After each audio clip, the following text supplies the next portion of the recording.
So today I'll be talking about letters of recommendation. Letters of recommendation are an essential part of college applications, and no matter if you're applying using the common or coalition application, most colleges are going to want at least one letter of recommendation.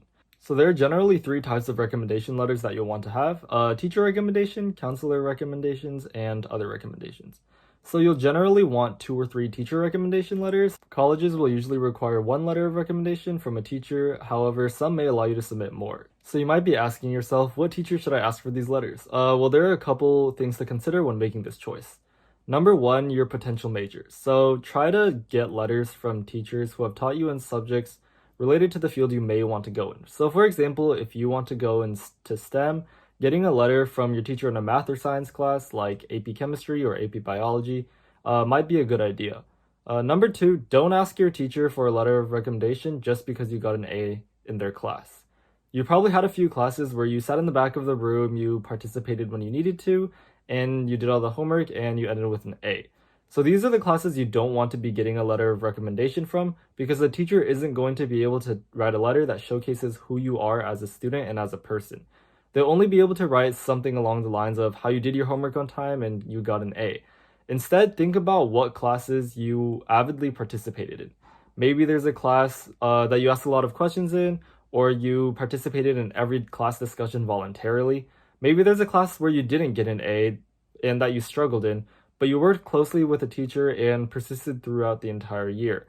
Find a class that you showed a part of yourself in, so the teacher can write a letter about something like your curiosity to learn, or your presence in the classroom, or your consistency and persistence in the face of difficulty, etc. Characteristics like these are what you want colleges to know about you, not that you're just able to breeze by and get an easy A.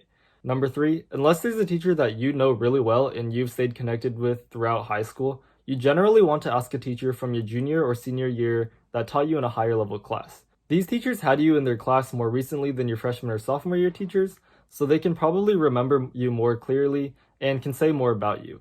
Also, they would be able to attest to your ability to be successful in a harder course.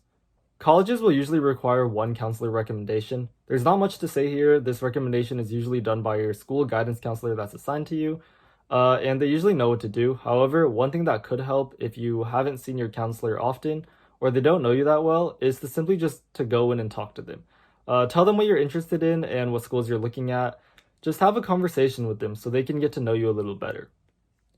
Now for other recommendations, these vary from college to college. So some may recommend them while others don't even take them at all, and who these recommendations can be from also varies. Therefore, you should really do some research on what the colleges you're applying to want and who they want it from. Typically, they want it from someone outside of your academic sphere, someone who can give a bit of insight on who you are outside of school. They usually want letters from someone like your coach, advisor, or previous boss or manager, etc. You want this letter from someone who can talk about something like your leadership skills, or a hobby or activity that you're passionate about and that you've stuck with for years, or how you've contributed to your community, just anything that shows who you are and what you've done outside of being a student. Now that I've gone over all three, I'll cover a few general things about all these letters of recommendation.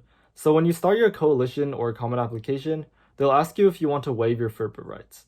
Now what this means is that if you waive these rights, you will not be able to read the letter that your recommenders have written for you and have uploaded onto your application unless they personally show you themselves.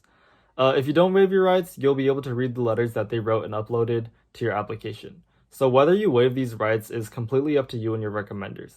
Some people will request that you do waive your rights if they're writing you a letter, while others don't mind. Also, look up the deadlines for all of your applications and make sure you ask these people for a letter at least 4 weeks before this deadline date.